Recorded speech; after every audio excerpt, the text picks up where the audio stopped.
another edition of OATS. My name is Greg Norman. We have quite a show today. We're going to talk a little bit about OATS, which is an organization that helps special needs young folks that ride horses and the rest of it. We have Fred and Beth Pallarito with us today. Beth is the executive director of OATS, and Fred, I'm going to have you give the title. Special Projects Coordinator. Special Projects Coordinator. I mentioned helper earlier, but it entails a lot of opportunity. This past weekend, we're going to talk a lot about your organization, but this past weekend you had a main event, M-A-N-E, as again, yes. OATS being horses, lots of symbolism in the wording. Talk a little bit about your, I believe, moving from one place to another, and you moved out on Groveland Road, if I'm not mistaken, and maybe you can talk about that a little bit. 4920 Groveland Road.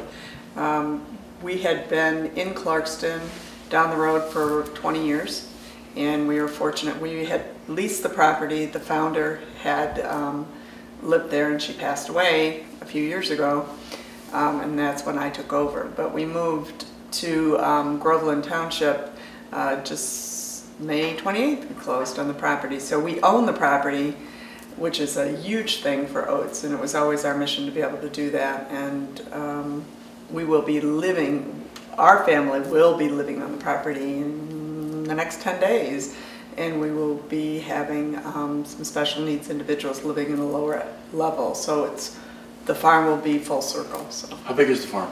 40 acres. Wow, so there's plenty of space. The area that we have some footage of that you'll see through this interview looks like a corral area kind of thing, like it would be for any other horsing area. Am I correct? We have a large stable, so it's the barn itself has 24 stalls, and then we have a large indoor arena, which was what, 180 by 100 something. It's very large. So that area is called an arena. An arena, okay. Yeah, indoor arena. Not being an equestrian guy, that's where I was asking the question. So we have an indoor and an outdoor arena. Okay, let's back up. Let's start with what OATS, the acronym, stands for. OATS stands for Offering Alternative Therapy with Smiles. And I'm assuming, because we made mention to the horsing name, that OATS, obviously you're working with horses. Right. How did you, maybe talk a little bit about the origination of the organization. You've been around for 20 years. So the Heisner, Nancy Heisner, was the founder of OATS. And she started 20 years ago. It was, she used to do it out, rent a place and take the horses there. And she, then her father had bought her property in '97, and that's where we had leased for 20 years on Wiedemann. And when she passed away, you know, then I took over. But we met her, our son is special needs, and we brought him out there when he was 3 years old. What's your son's name? Nicholas. Nicholas. And so we lived in Farmington Hills, and we would drive out there twice a week with our family. And here we are. Yeah. Now, how many kids is involved in your organization right now? How many kids? We ride over 90 riders a week. Wow, that's a lot. All special needs. Plus we have, we just started this year doing able body riding, so non-special needs individuals. Okay. Let's start with the conversation about special needs. Maybe you can explain, Fred, either one.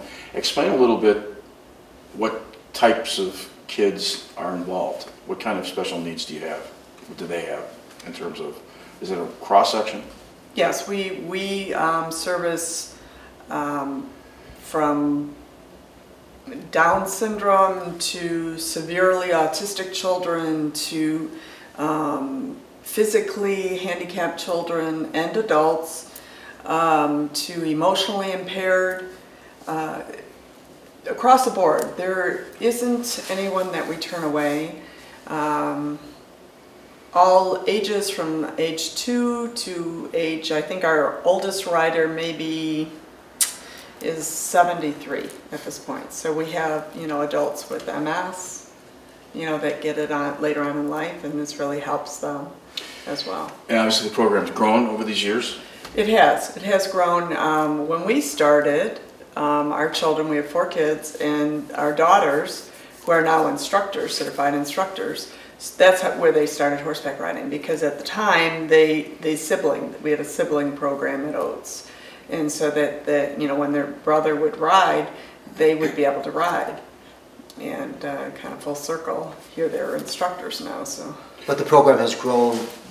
We have so many special needs riders now. We could not accommodate able-bodied riders until just recently. So now we are once again starting up having some able-bodied riding. Right, because we have more instructors too. So. Let's talk about the farm specifically before we get along. All of a sudden, you've gone from basically, I would think, an arena where you were in a stable to now obviously a complex. Is that fair to say? Well, the other facility was a smaller. I mean, there was 50 acres, but not usable because there was a lot of wetlands, and it wasn't as. We had a nice size outdoor arena and a nice size indoor arena, but this facility is so much more conducive for what we do, and because we have grown, yes, so it is more like a complex, you're right. So it is, the way it's laid out and the way it was built for, you know, an operation that we have, and we are growing. Do you own the horses? OATS owns everything on the property. Okay, so how many horses do you have? We have 20 horses that we use in the program. And we have 3 boarders at this time that are not used in the program. So feed alone, it's got to be. Well, that was one of the reasons we moved. We had to move because it cost us about $35,000 a year in order to feed our equine. And that's with grain and hay. Right. So the hay cost was phenomenal, about $15,000-$20,000 a year, and with this new property we have pastures, green pastures. So, you know, the goal here is that we alternate them. We have about 14 pastures, I think, 14 pastures that we alternate our horses, and as they eat it down, then we move them to greener pastures. Where does money come from to run your organization? Well, we're a nonprofit, so we're a 501c3, okay. And so we're always looking for funding. So we have, we like to get corporate sponsors. We get, you know, we charge our riders. We have to, in order to feed and pay our mortgage, we have to charge them. And so we try to keep costs by any type of fundraising that are available. And Fred's now retired, so he's going to help me do that because it's a lot of work. That's a full-time job. We write grants. I am working with several local businesses right now to try to put on fundraisers in the village. And we have other individuals that sponsor fundraising events. You know, whatever comes up, we're happy to work with those individuals, and we're also trying to initiate new fundraising projects. If I'm a parent with a special needs child, what's it cost me to be involved in your program? Well, we're a membership program, so we have a $175 a year membership that comes in January. And so a lot of people say, well, what does that include? Well, we had the main event yesterday, and the kids get trophies, and they get to ride and bring out their families, and we had food, and it was, you know, a fun day. We have like a Halloween party, and we have a Christmas party, and this is their place. This is their place to come. We have a program that we're starting up, which is Farmability, that was partially funded by Autism Society of Michigan, Oakland County, and so that's a gardening and chicken and, you know, full circle type of program for them that they're available to come a few days a week and learn. They pay $35 to ride per class. So we have sessions that run anywhere, depending on the calendar. We have 4 sessions, and they're 10 to 11 weeks are the sessions. So they pay like $385 or $350 depending on how many weeks it is. And we had initiated this year that they could pay for the whole year. So if you want to pay for the whole year, you can make payments. You can make a payment. You can we're okay with, you know, whatever works for that people. We also have a camp too, so they can be a part of that. So typically you're probably looking somewhere between what, $500-600 a child? For a year, you're talking about $1,500. Okay. Which is I'm not translating the dollars to the value of the smiles by any stretch of the imagination. No, you can't. But $1,500 for for the kind of care that it takes, would seem to me to be a small drop in the bucket from everything else that has to happen with a special needs child. Is that fair? It is. It is, and it's therapy. So all of our instructors, we're a premier center. So PATH is our organization that we work under. So it's Professional Association of Therapeutic Horsemanship. So they set all the standards that we have to abide by. So you're certified? Yes, Definitely. yes, Okay. we are. And all of our instructors are as well. So they learn, even though we're not OTs or PTs, but we incorporate all that therapy. What's an OT and what's a PT? Occupational therapist or a physical therapist. I'm asking the questions because this is a nonprofit. It's like every other nonprofit, I would think, is you're always looking to expand, and at the same time you're always fighting the dollar because it's the world that we live in. So that's why I was trying to monetize, so somebody had an idea what it costs from that standpoint. So that kind of keeps it. Your budget's got to be, I would think, a couple $100,000 with a facility like that. So it takes a lot of effort and process. We work 12 hours a day, constantly, and before my husband retired from being a teacher, it was like, can you come to the farm and fix a fence? Can you do this? And he's like, I have a full-time job. But he'd still do it. You just retired from Southfield High School? I did indeed. This is a bit of a transition, although you're still working with kids. Right. Well, and I've been associated with OATS for 20 years as well, so it's not that big of a transition. But yeah, so it's not in the classroom anymore, but still working with the public, working with children, and helping. My whole career has been about helping people, so I'm continuing to do that. Cool. We're going to be back in a couple seconds. We're going to talk a little bit about Nicholas and his process in the program, and a little bit more about OATS with Fred and Beth. We'll be back in a second. We all assume that gun owners have a knowledge about gun safety, but that's not always the case. There are simple precautions that gun owners can take to make sure that their firearms don't pose a danger for our community. Proper firearm storage is the #1 way to prevent tragic accidents. Use a gun lock or store your firearms in a locked safe. Gun safes are available at local retailers. Free gun locks are available at your police department. Through responsible storage, we can do our part to invest in safety. Lock it up, Oakland. Safe storage saves lives. Mental health disorders are serious and treatable conditions. Isolation, loneliness, and changes in behavior could be signs that someone you know is suffering from depression. Learn how to recognize when family or friends are in crisis and what you can do to help. Mental health does matter. Contact the Resource and Crisis Helpline with your concerns at 1-800-231-1127. We were able to purchase this beautiful property here. So we thought it would be fitting that today we would go ahead and have a grand opening ceremony and ribbon cutting. We are very blessed. We have a special guest with us today, Linda Solomon.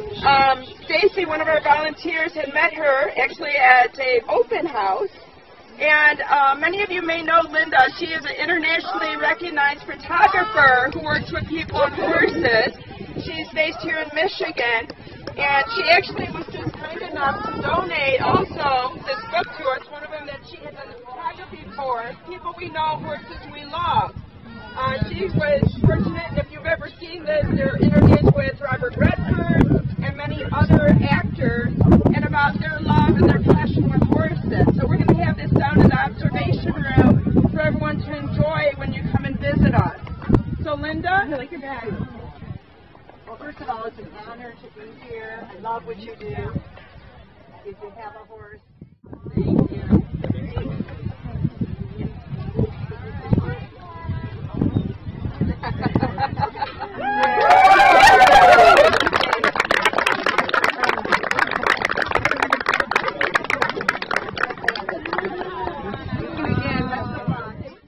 Hi, welcome back to O-Town with Greg Norman. We're talking with Fred and Beth Pallarito, who are involved as executive director and first mate, special projects coordinator for OATS, which is a therapy horse program for special needs children. We've been talking a little bit about the program and the farm and your main event, which you've had. I'd like to get a little personal, if it's okay. Nicholas is your son, who's been in special needs and has been in the program since you said 3 years old. Yeah, he's 23 now. Talk about your entry into the program and what it's meant in his life. Well, You have a 3-year-old with special needs. Right, when we came. Which we didn't, their children don't come with manuals. We were struggling to try to figure out what were his needs, how do we accommodate his needs, and we contacted a lot of different groups. We were fortunate through Oakland Schools. They kind of snuck him into a program for deaf children before he was really eligible, and just so you just kind of try to find out what is out there. And as Beth said earlier, you network. If you're the parent of a special needs child, you network with other parents and you learn about various opportunities for your children. I don't know if I want to use the word normalizing, because you're suggesting that somebody's not normal, but to make them normal.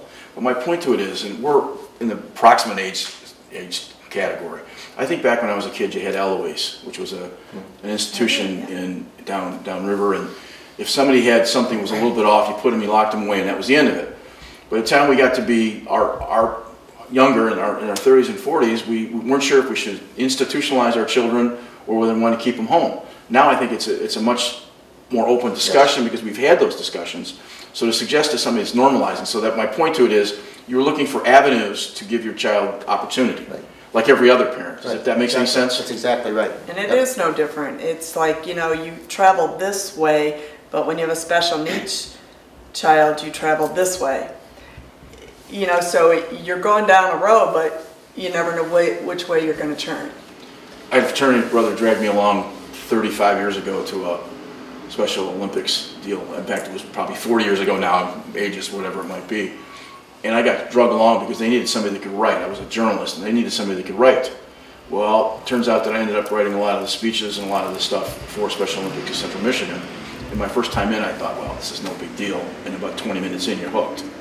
And I'm still there every summer working for 3 days of the summer and the rest of it. So I get the program from that perspective. So you're looking around for Nicholas at this point. And how does it come across horses? Well, horses, so when you have some type of... I guess my question is, did you have equestrian background? No, I always loved horses, but I would, I grew up in Beverly Hills, and there was a farm, and I can't even remember the name of it now, that there's condos there now. And I used to ride my bike down there. My sister would take lessons. I would ride my bike down there and hang out in the stable and just pet the horses and be there. And I would get in trouble because I was hanging out in the barn. My dad would get mad at me. So, it's kind of funny. I was 8 years old, and now I'm over 8. And still hanging out in the barn. So I never did. I love them. My dream was always to have a horse. But at some point you have a horse and you have Nicholas. How did they sort of come together? So when you have a deficit in your gait, your walking pattern, the horses are so large, and they represent the natural gait that we walk. So that reciprocal movement back and forth is what they have. Well, they're so large, and so when somebody that has some type of brain injury, whatever cause, it helps them to train the brain and send those signals down to their muscles how to move correctly. Wow, there's a connection. Yeah. Symbiotic connection today, so to make that thing fit. Yeah. So then somewhere along the line, there was this organization existed when you first got to it? Okay. So it was obviously, and then you're involved. So we had a friend that was doing it, and they said, bring him out to do it. Well, granted, he was 3 years old, but he was only like 20 pounds. So he was this little guy, and didn't walk or anything. And so we're like, okay, we'll go. So we loaded the kids up. We drove out for an hour because we lived in Farmington Hills and dealt with the traffic at 5 o'clock or 4 o'clock, and then he would ride, and I was with the younger ones, and Fred would be out there with him. And I remember the story when he first started riding, Nicholas did, and you can... I don't think you were there. I don't remember exactly, but I know Nick was riding, and bouncing. He didn't have good muscle control, and his head was just bobbing around like a bobblehead.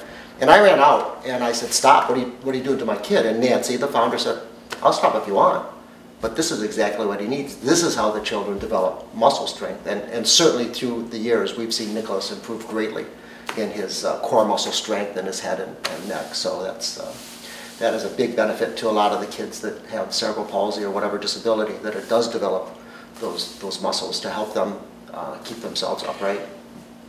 Older children, how fast, if they've never been on a horse before, how fast before you see them smile?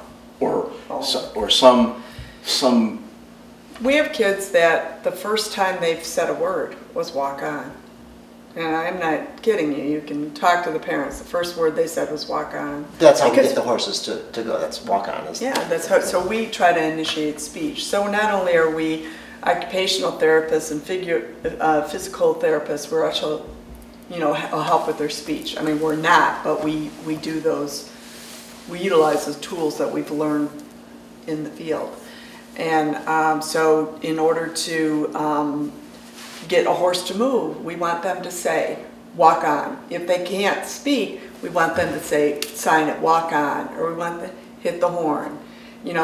So they realize that if they, it's that old response, if you get that horse to move, say something and get him to move, he'll do it, so. Is being a special needs parent a 24/7 job?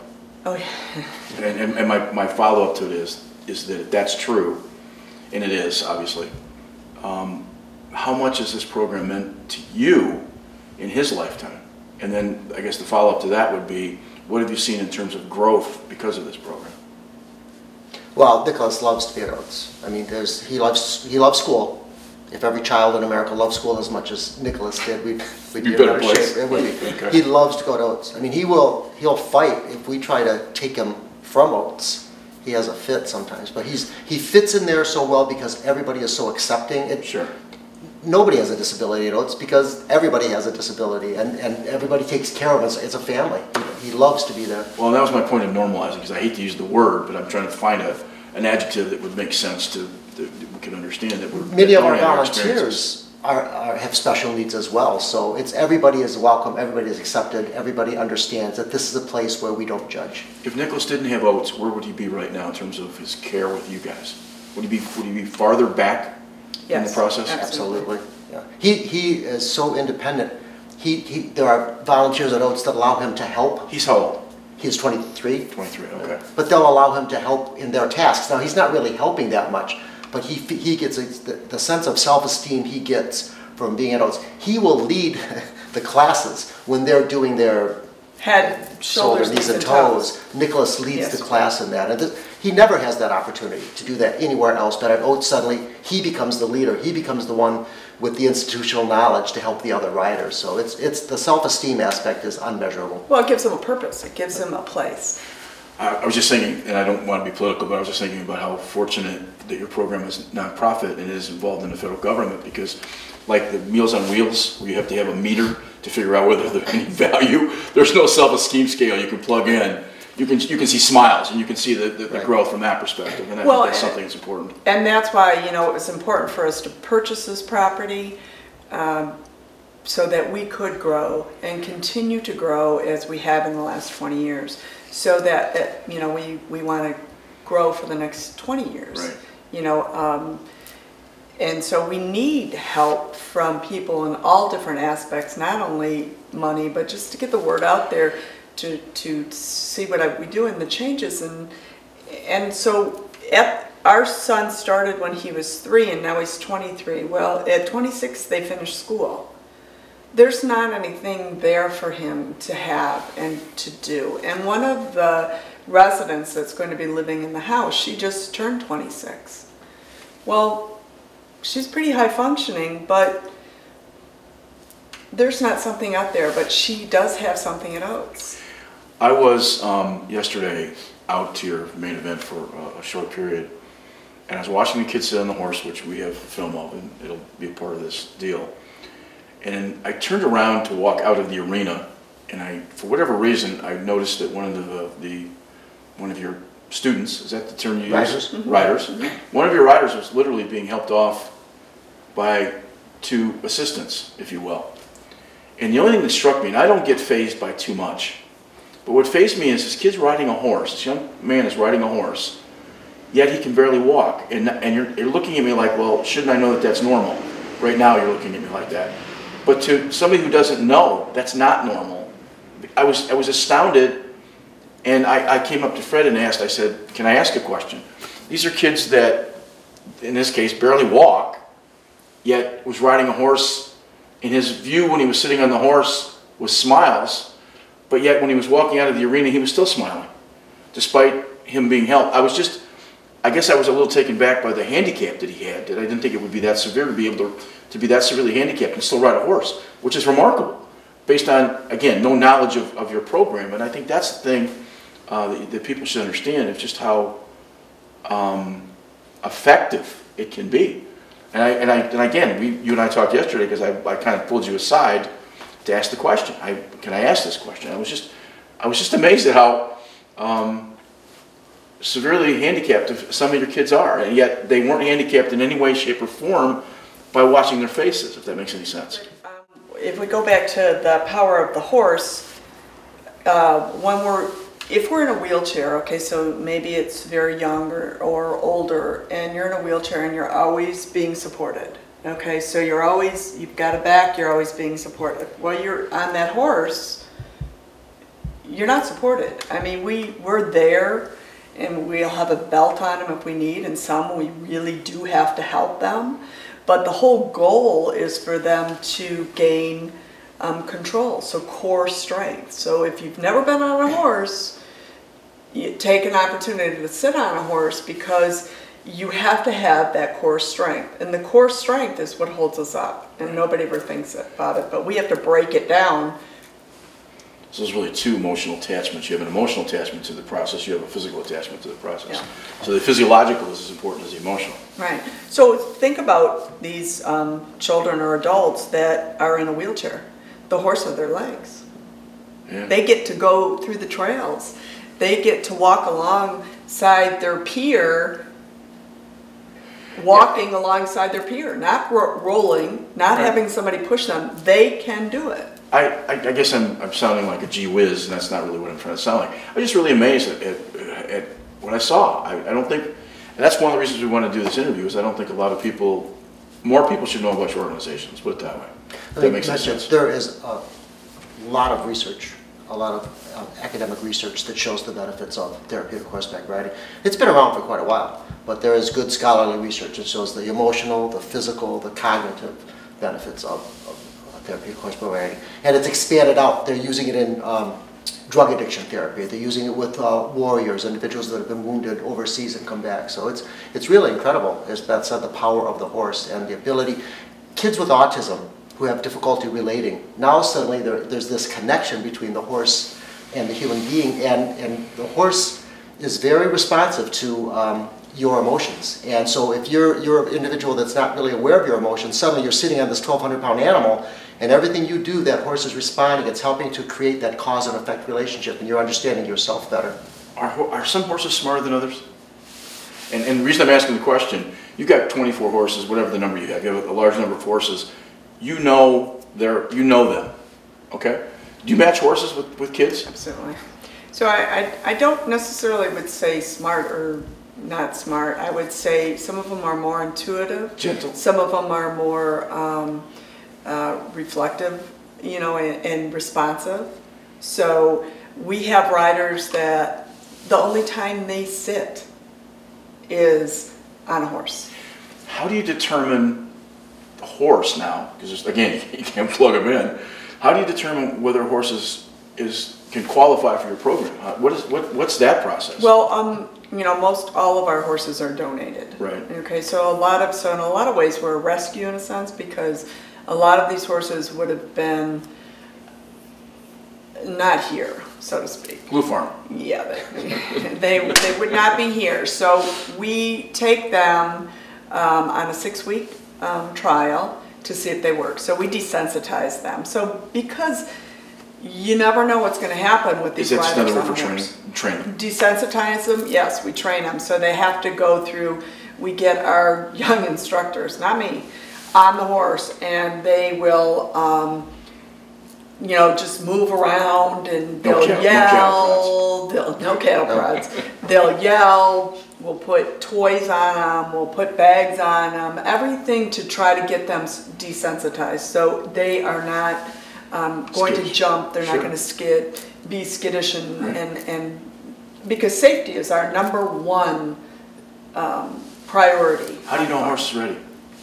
Oh, some of them you can get them and get them right off the trailer and they're like perfect.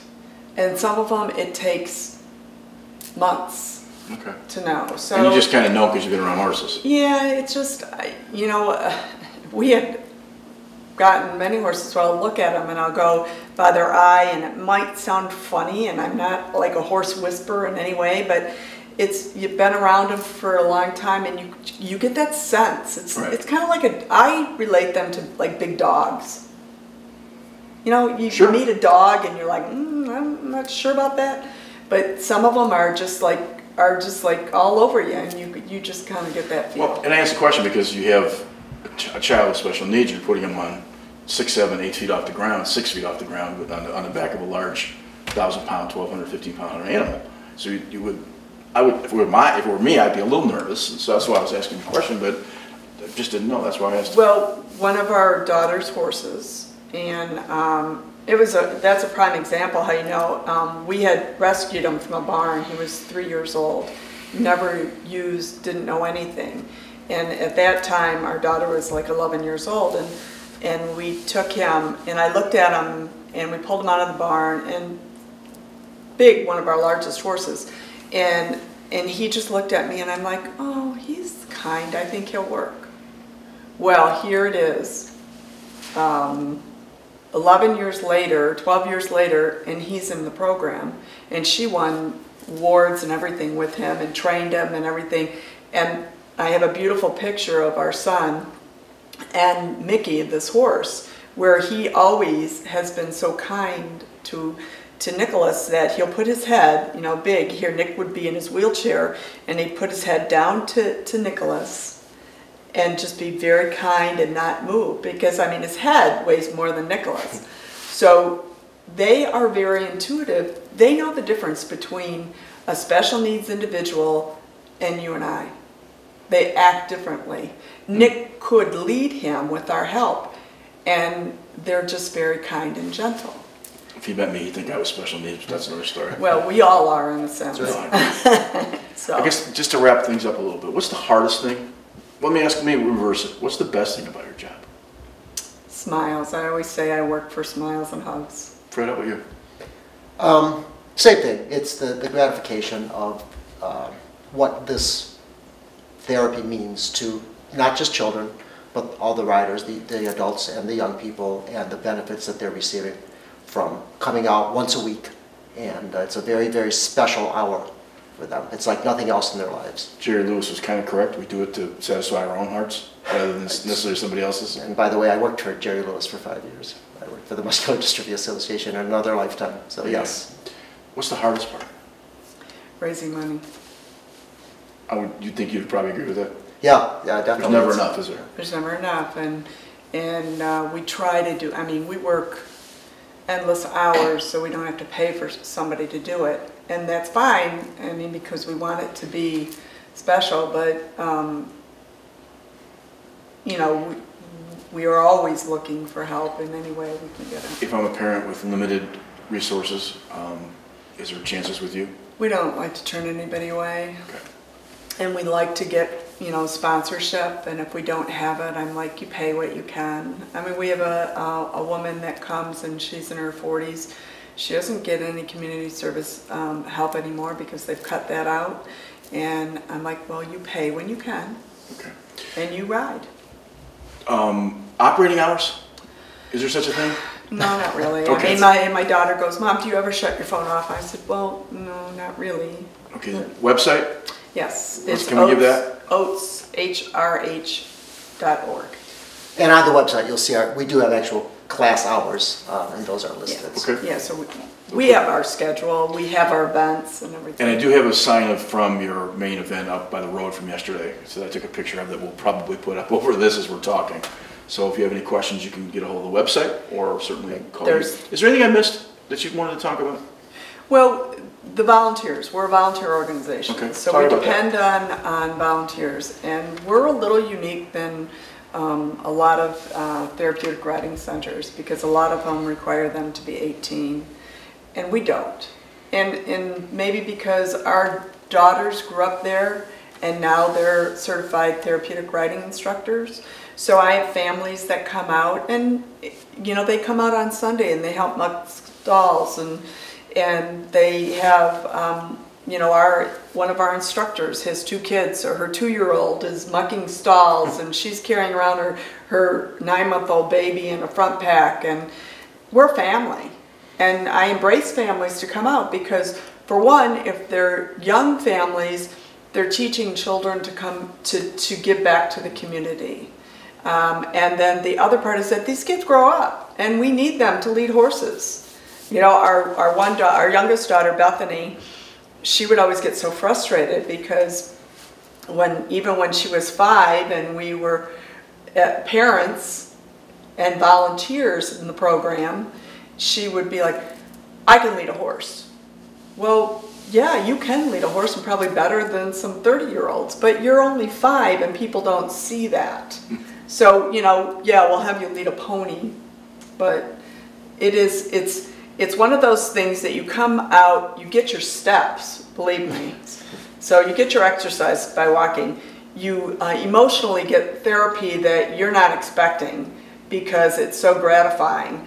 And you get centered because you're back to earth, you're living in the moment, which a lot of times we don't live in the moment. We're always working about tomorrow. And you have to know that gait is spelled G-A-I-T, not G-A-T-E, Yeah. which is probably semi-important for working with horses from that standpoint. Well, I appreciate you coming and talking to us a little bit about the program. If you get a chance, take a look at the website and the phone number, which is up at the end of this show, and hopefully you've learned a little bit about a program I think that's certainly worthwhile. So thank you for your time. Thank you. Thank you. We'll be back next week.